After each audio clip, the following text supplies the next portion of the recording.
안녕하세요. 오늘은 종말론 10강 천년왕국 두 번째 시간입니다.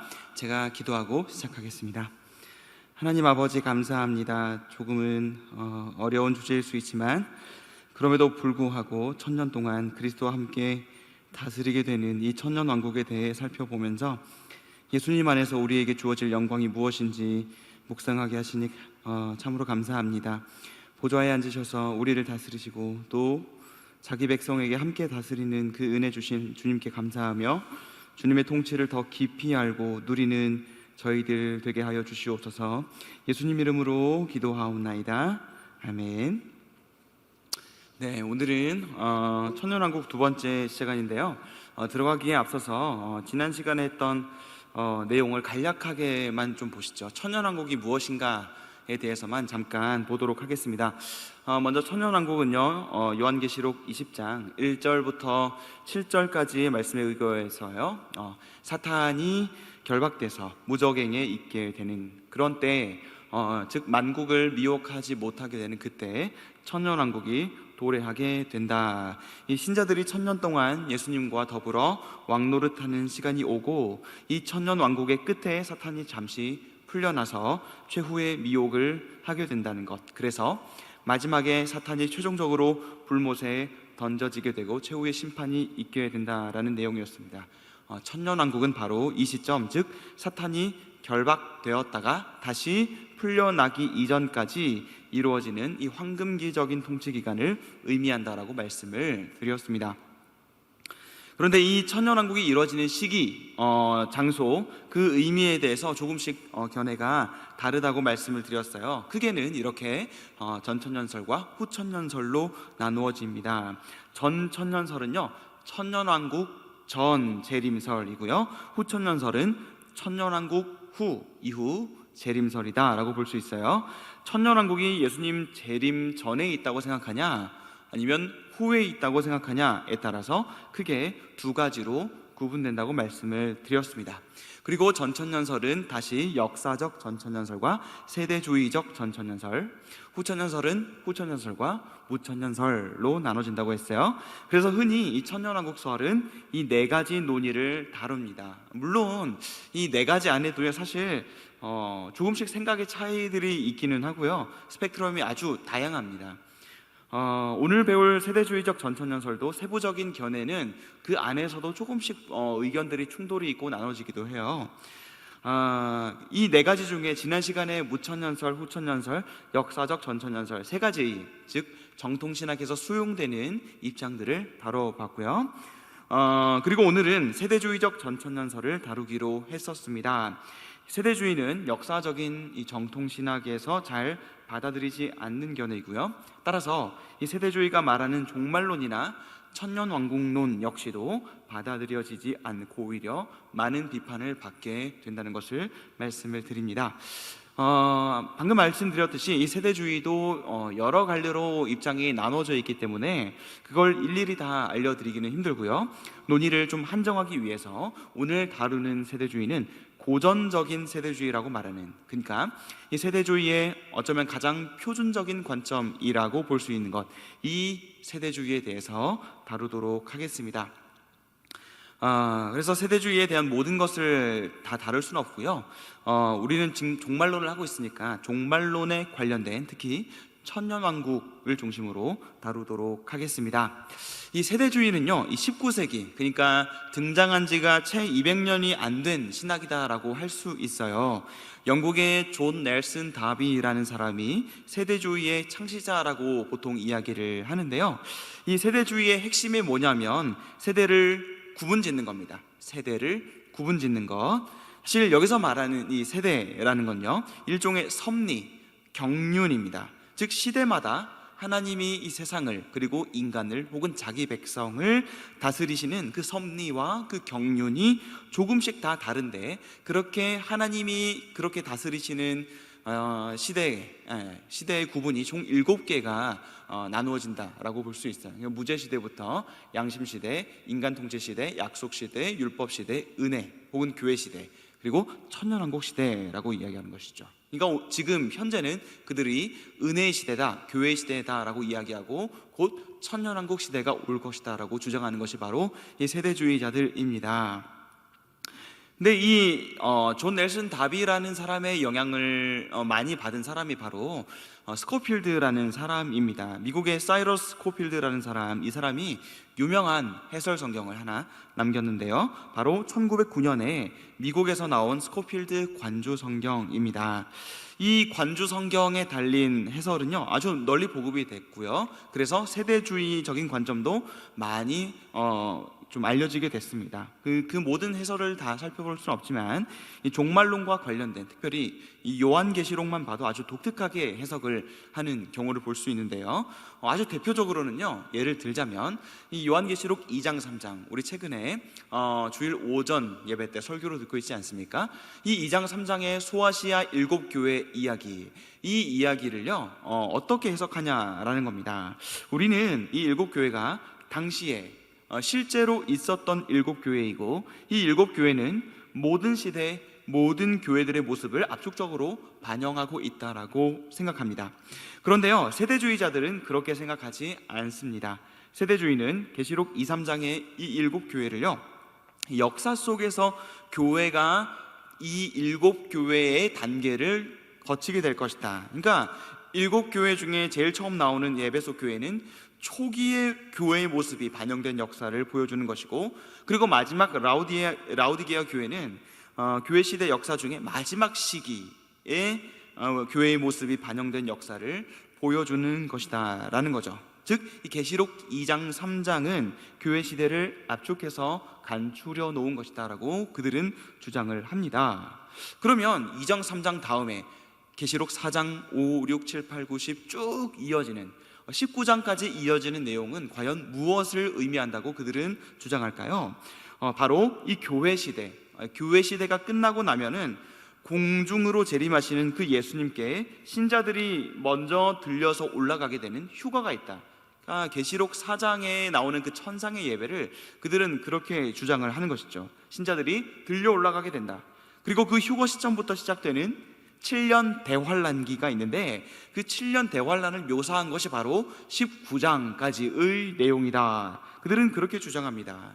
그리고 나서 19장이 끝나고 20장이 등장하면 뭐가 나옵니까? 이 천년왕국이 나오게 되죠. 그러니까 문자 그대로 그때도 1000년 동안의 기간, 그때 천년왕국이 있게 돼요. 그러니까 세대주의에 의하면 공중에 재림하신 예수님께서 이제 지상으로 재림하셔서 1000년 동안 다스리게 됩니다. 그러니까 이런 식으로 요한계시록에 나오는 사건들을요 문자 그대로 실현된다라고 보고, 이 계시록 전체를 3장까지는 뭐 교회 시대, 그리고 마지막 20장은 천년왕국 시대니까 거기에 끼어 있는, 즉 4장부터 19장까지를 대환란기에 대한 이야기라고 주장을 하는 것이죠. 그러니까 계시록이 거의 중반부 전체가 그런 대환란에 대한 이야기다라고 생각하다 보니까 이 계시록이 마치 무서운 책이 되고 읽기 꺼려지는 책이 되고 마는 것입니다.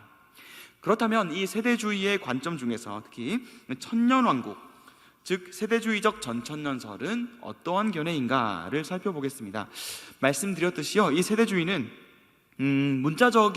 문자주의적인 경향이 강하다고 말씀을 드렸어요. 구약시대에 이스라엘이 멸망하게 되죠. 근데 이 북이스라엘이 먼저 멸망하고 남유다가 이후에 바벨론을 통해서 멸망을 하게 되고 바벨론 포로로 끌려가지 않습니까? 그러면서 사실 이제 이 민족 이스라엘 국가가 없어지게 되는데요. 근데 구약 성경 뒷부분에 나오는 이 선지자들의 예언서를 보면 끊임없이 그 다윗 왕국이 회복될 것이다, 이런 이야기를 해주고 있습니다. 예언인 것이죠. 그러면 그 예언을 보통 정통신학에서는 어떻게 이해를 하고 있냐? 바로 예수님, 그러니까 이 다윗의 후손으로 예수님께서 오셔서 그 다윗 왕국의 회복을 진정으로 실현하실 것이다. 바로 예수님이 왕으로 오시기 때문이다. 구약의 다윗 왕국은 바로 예수님께서 완성하실 왕국을 예표하는 것이다 라고 보는 것이죠.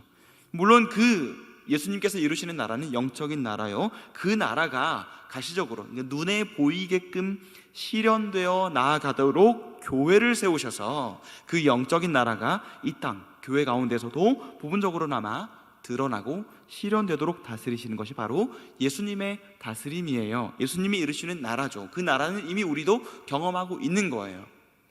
근데요, 세대주의는 그렇게 안 봅니다. 세대주의자들은 실제로 민족적인 다윗의 후손, 다윗의 혈통의 후손이 언젠가 구약시대처럼, 즉 민족적 혈통적 이스라엘 나라를 세워서 그들만의 나라를 구성하게 될 것이다, 이렇게 생각해요.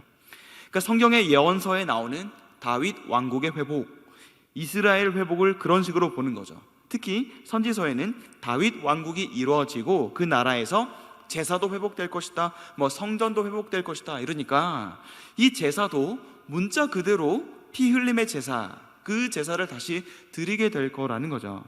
그래서 현재 팔레스타인 땅, 이 예루살렘을 중심으로 다윗 후손의 민족적 이스라엘 왕국이 다시 건설되고 그 안에 성전, 왜 제사를 드려야 되니까요, 성전도 다시 회복되어서 실제로 짐승을 드리는 제사를 다시 하게 된다는 거예요. 그러면 과연 언제 그런 왕국이 건설되고 그러한 성전이 회복되고, 건물 성전이죠, 언제 그러한 제사가 회복되느냐? 바로 천년왕국 때라는 겁니다. 이렇게 실제로 민족적 혈통적 다윗 왕국이 이 땅에 이루어질 때 오는 게 바로 천년왕국이라는 것이죠. 그러면 적어도 이 세대주의자들에게는 구약 성경이 유대인을 위한 것이 되어버립니다. 사실 신약의 교회를 위한 말씀이 아니게 되죠. 왜? 구약에 나오는 숱한 예언들이 다 나중에 이루어질 천년왕국에 대한 이야기라면 그 사이에 끼어있는 교회에 대한 이야기는 될 수 없다는 결과가 되니까요. 교회 시대를 살아가는 우리들에게도 그들은 구약 성경이 필요하기는 하다, 교훈은 얻을 수 있다라고 이야기는 하지만 구약을 통해서 교회에게, 이 시대 교회 시대의 교회에게 직접적으로 적용되는 교리를 찾을 수는 없다고 주장하는 것이죠. 그러니까 사실 이 신약의 교회 시대에는 하나님의 큰 계획표 안에서 뭔가 그냥 끼어있는 삽입구 같은 역할을 하는 것처럼 주장하는 겁니다. 민족적 이스라엘이 멸망했지만 그 민족적 이스라엘을 다시 회복시켜서 예수님이 천년왕국을 건설하게 될 것인데, 그 중간에 끼어있는 시대가 바로 교회 시대라는 겁니다. 그래서 교회 시대는 이방인을 위한 시대요, 다윗 왕국이 문자적으로 나중에 회복되기 이전까지의 중간적인 단계로 보는 것이 바로 세대주의의 역사관이다라고 볼 수 있습니다. 그렇다면 이 세대주의는 어떤 과정을 거쳐서 천년왕국이 시작되고 끝난다라고 이야기를 하고 있을까요? 자, 여러분 표를 보시면요, 예수님께서 초림하시게 되죠. 성육신 하시게 되죠. 그리고 죽으시고 부활하시고 승천하십니다. 그 후에 어떤 시대가 열립니까? 교회 시대, 혹 은혜의 시대라고 말하는 이 시대가 열리게 되죠. 이건 역사가 말해주는 거니까 세대주의자들도 부정하지 않습니다. 그리고 이 세대주의자들도 전천년설이라고 말씀을 드렸어요. 그러니까 천년왕국이 이때쯤에 있게 되면 천년왕국 전입니까 후입니까? 바로 천년왕국 전에 예수님이 재림하시게 된다라고 그들은 주장을 합니다. 그러면 천년왕국 전에 언제 재림하시냐가 관건이죠. 우리가 배웠던 역사적 전천년설은 천년왕국이 시작되는 그 시점에 재림하셔서 천년왕국이 열린다라고 봅니다. 근데 이 세대주의는 그렇게만은 생각하지를 않아요. 이 세대주의자들이 주장하는 것은요, 천년왕국 이전에 7년 대환란이 있다라고 이야기를 합니다. 7년 대환란이 일어나는데 이 7년 대환란기가 문자적으로 정확한 7년인 것이고요, 그리고 이 7년 대환란기를 다시 두 쪽으로 나누게 됩니다. 전 환란기와 후 환란기 해서 이전 3년 반, 그리고 이후에 3년 반, 이렇게 해서 총 7년 대환란기가 있게 된다라고 이야기를 합니다. 그러면 천년왕국 전에, 전천년설이니까 천년왕국 전에 재림하셔야 되는데 과연 언제쯤에, 어느 시점에서 예수님이 재림하시냐라고 우리는 물을 수가 있겠죠. 이때 이 세대주의의 중요한 특징이 나옵니다. 그게 뭐냐면 예수님이 재림하시되 한 번만 재림하시는 게 아니라 두 번 재림하신다고 그들은 주장을 하는 것이죠. 제가 8강 할 때 말씀을 드렸었는데요, 예수님의 재림의 특징 중에 하나가 뭐였냐면 단회적이다. 즉 예수님은 한 번만 재림하신다고 제가 말씀을 드렸습니다. 근데 이 세대주의자들은 예수님이 두 번 재림하신다고 주장을 해요. 어떻게 재림하시냐? 언제 재림하시냐? 첫 번째는 바로 공중 재림으로 7년 대환란 전에 재림하시고요. 그 다음에는 지상 재림으로 7년 대환란 후에 재림하신다라고 보는 겁니다. 이렇게 예수님의 재림 시점이 나누어져 있고 각각이 다른 재림으로 묘사가 되어 있어요. 그러면 이 첫 번째 공중 재림이라고 불리는 이 첫 번째 재림은 7년 대환란이 시작되기 직전, 그러니까 시작되는 그 시점에 일어나는 것이죠. 일단 세대주의자들은 이 공중 재림을 어떻게 얘기하냐면요, 아주 비밀스러운 재림이다. 그들은 그렇게 얘기합니다. 그러니까 공개적인 재림이 아니라 저 공중에 비밀스럽게 예수님이 재림하신다는 거죠. 그러면 이 공개적으로가 아니라 공중에서 비밀스럽게 재림하신 그 예수님, 그때 어떤 일이 일어나냐? 바로 휴거라는 게 일어나게 된다라고 얘기합니다. 이 휴거라는 것은 공중에 들려 올라가는 것이죠.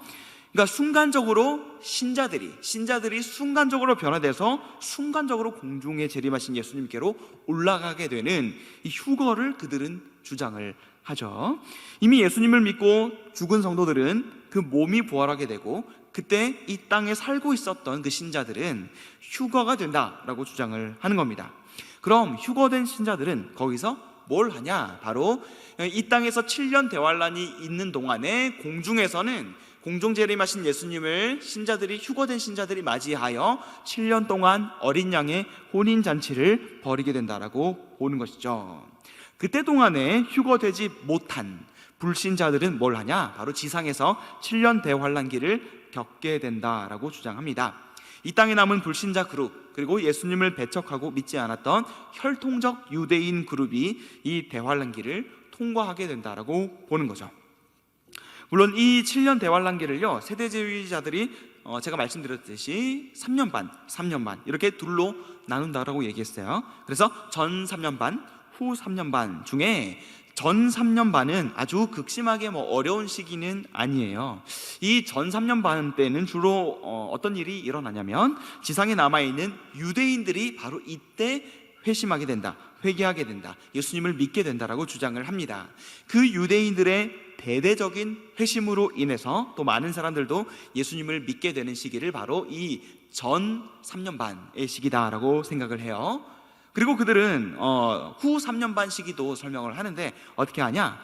이 후 3년 반 동안에는 마귀가 이 지상을 장악하려 들게 된다라고 하면서 이때 적그리스도가 출현하고 베드로를 일삼는 많은 사람들이 또 세력들이 규합해서 세계적인 정부가 출현하게 된다. 그래서 대환란 대박해가 있게 될 것이다. 극심한 박해, 극심한 배도가 있게 될 것이다 라고 그들은 주장을 해요.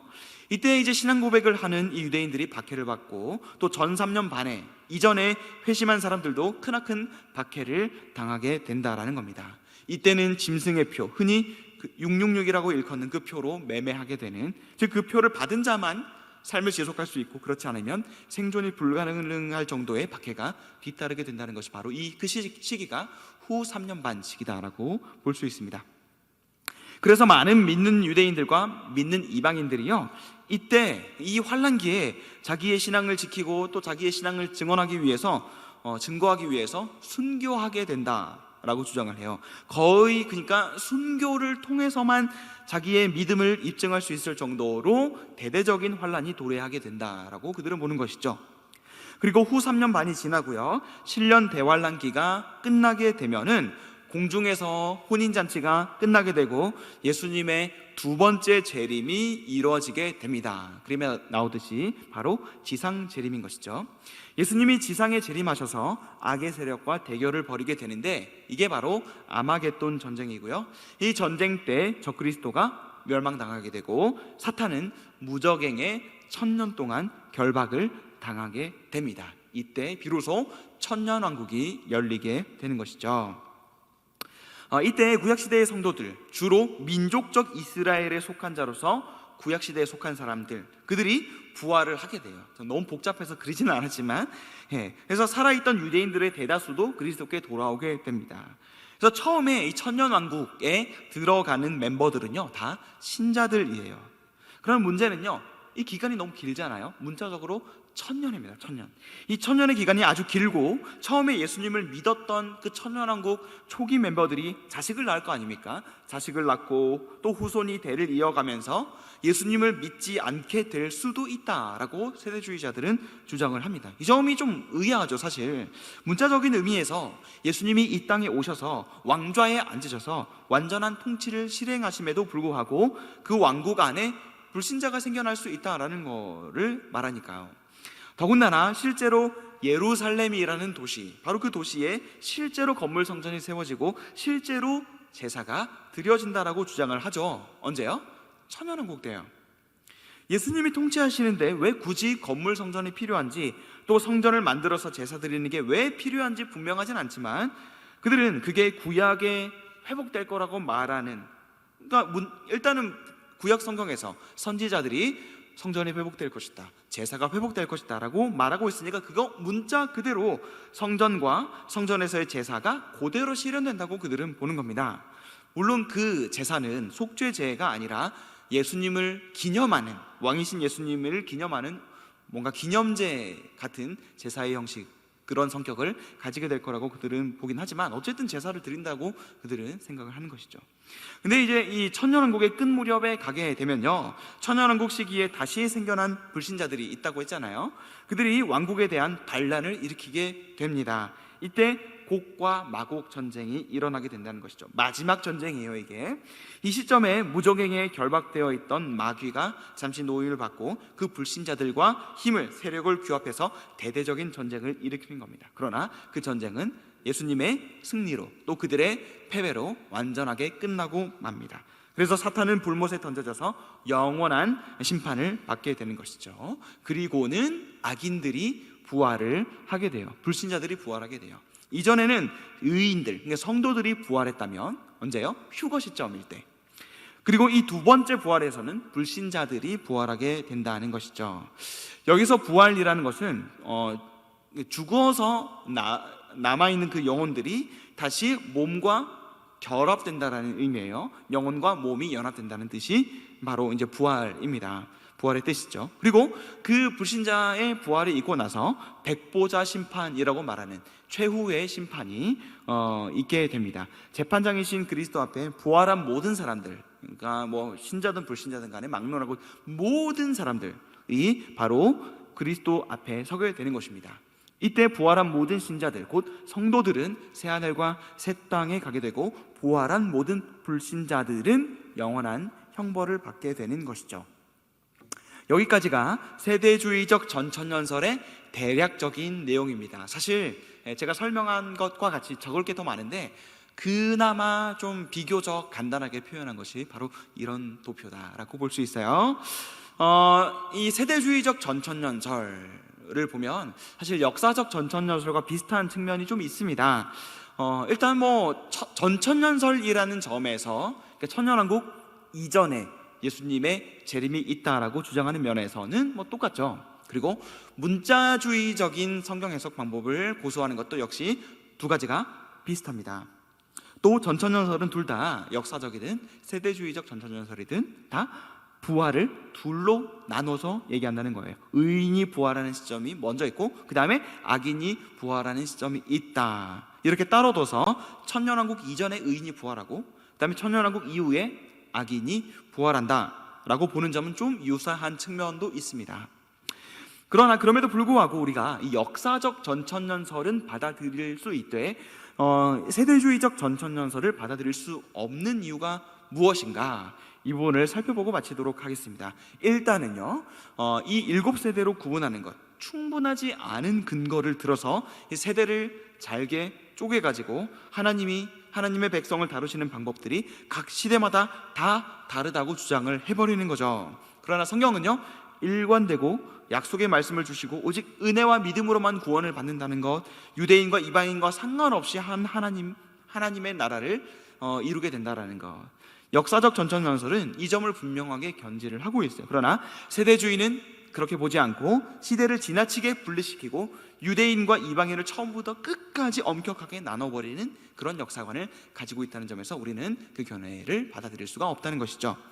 그리고 두 번째는요, 예수님의 재림이 두 번 있을 거라는 거예요. 이게 가장 핵심적인 비판점인 것이죠. 오직 세대주의만이 예수님이 두 번 재림하신다라고 생각을 해요. 첫 번째 비밀스러운 공중 재림과 두 번째 공개적인 지상 재림, 이렇게 두 번으로 나눈다고 말씀드렸죠. 그러나 다른 이론들은요, 다 예수님의 재림이 오직 한 번만 있을 것이다. 왜? 성경이 그렇게 얘기하니까. 두 번 재림하신다는 근거를 성경에서 찾아볼 수 없기 때문입니다.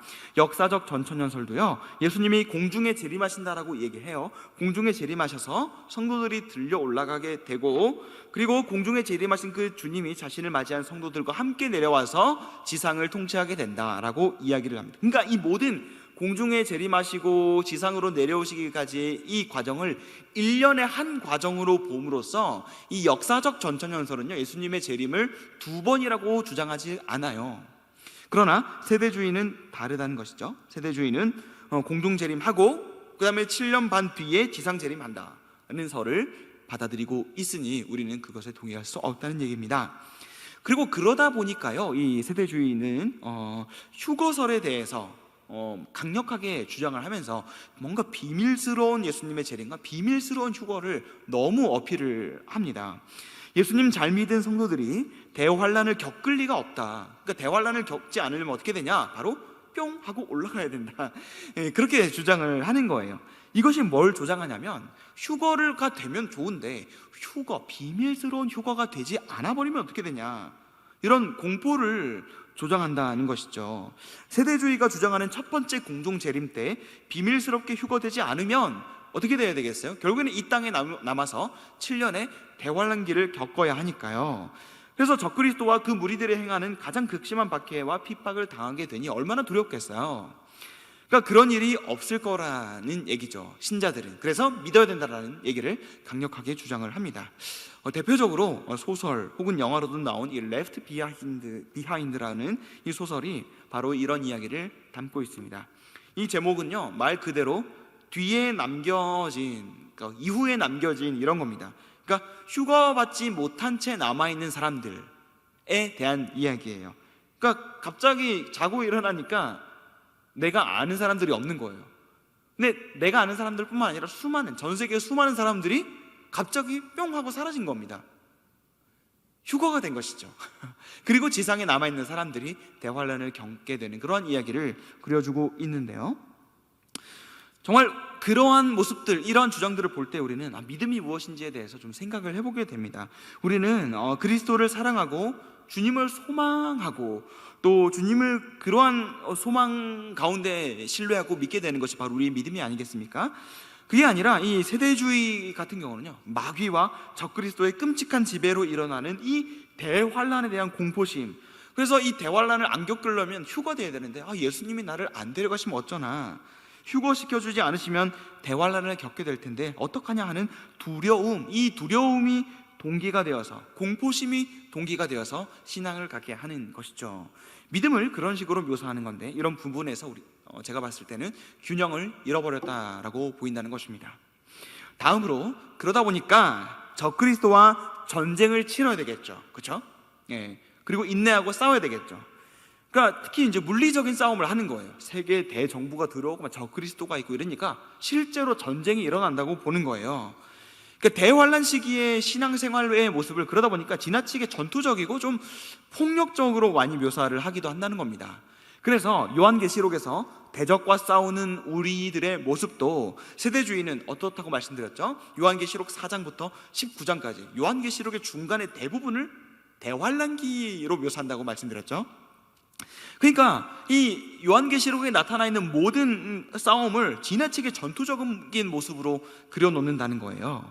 그러나 이 요한계시록은 결코 그런 의도로 또 그런 내용을 담은 것이 아니다라는 겁니다. 분명히 우리에게 박해가 있을 것이고 핍박과 고난이 있겠지만, 마치 성도들은 휴거되고 믿지 않았던 사람들만 따로 대환란을 당하는 것처럼 얘기하는 게 아니라 주님의 교회가 함께 당하는 고난을 이야기를 하고요, 계시록은 폭력적인 방식이 아니라 죽임당하신 어린 양이신 그 예수님처럼 교회도 역시 핍박과 환난 가운데서도 인내하며 비폭력적인 방식으로 끝까지 견디고 용기를 가지기를 권하고 격려하는 말씀이 바로 요한계시록이다. 우리에게 힘을 북돋아주는 말씀, 약속의 말씀인 것이지 우리에게 공포심을 조장하기 위해서 주어진 말씀이 아니라는 사실을 우리는 반드시 기억해야 합니다. 사실 세부적으로 비판의 여지가 더 많지만요, 이쯤에서 줄이기로 하고, 사실 세대주의 때문에 많은 종말론적인 이단이 나왔다는 것, 그리고 이 세대주의의 기초에서 현대에 일어난 여러 사건들을 너무 억지로 재해석하는 문제들이 빈번하게 발생했다는 것, 이것들만 생각을 해봐도 세대주의적인 관점은 매우 조심스럽게 다룰 수밖에 없다고 보입니다. 그래서 세대주의의 영향을 많이 받은 어떤 책을 보면요, 막 계시록에서 막 인을 떼고 그리고 나팔, 대접재앙, 이런 재앙들이 있지 않습니까? 그래서 그 인을 떼는 것을 어떻게 얘기하냐면, 이거를 이제 전쟁으로 해석해가지고 6번째 인이 떼질 때 핵전쟁이 일어난다, 이런 식으로 일일이 막 현실과 마음대로 대입을 해버리는 거예요. 분명히 성경을 문자 그대로 해석한다고 해놓고 막상 현실에 대입할 때는 아무 근거 없이 1대1 대응으로 대입을 해버리는 겁니다. 핵전쟁뿐만 아니면 예를 들어서 곡과 마곡 전쟁, 그 곡과 마곡이 어디냐면 바로 러시아다. 그리고 2만만의 군대를 어느 나라 군대라고 얘기하냐면 중국 군대다. 그리고 10개의 뿔이 일어난다라고. 근데 그 10개의 뿔은 바로 유럽연합, EU다. 이런 식으로 대입을 시켜버리는 겁니다. 이거는 굉장히 곤란한 해석이고 위험한 해석이거든요. 세대주의적인 해석이 바로 이러한 맹점을 갖고 있기 때문에, 그들이 이 주장을 실제로 많이 해왔기 때문에 우리는 반대할 수밖에 없습니다. 그리고 세대주의의 문자적인 해석은요, 성경에 나오는 어떤 시간이나 기간까지도 하나하나 다 문자적으로 해석을 해서 결국에는 몇 년도, 몇 월, 며칠, 이게 시간을 계산을 해가지고 주님이 언제 몇 시에 재림하실 것까지도 계산하는, 즉 시한부 종말론자. 그래서 휴거를 기다리는, 언제 예수님이 몇 월 며칠에 재림하시니까 그때 재림하실 때 우리가 휴거되도록 기다린다 하면서 막 산속에 들어가고, 그런 시한부 종말론이 다 어디서 유래한 것인가? 바로 이 세대주의적인 종말론 혹은 해석법의 영향을 받아서 출현한 것이니 우리는 세대주의를 경계할 수밖에 없다라는 것이죠. 이렇게 천년왕국에 대한 4가지 견해에 대해서 다뤘습니다. 여러분은 어떻게 생각하시나요? 사실 성경을 더 깊이 연구하지 않았다면 무턱대고 뭔가 어떤 한 견해만을 붙잡으시라고 제가 말씀을 드리고 싶지는 않습니다.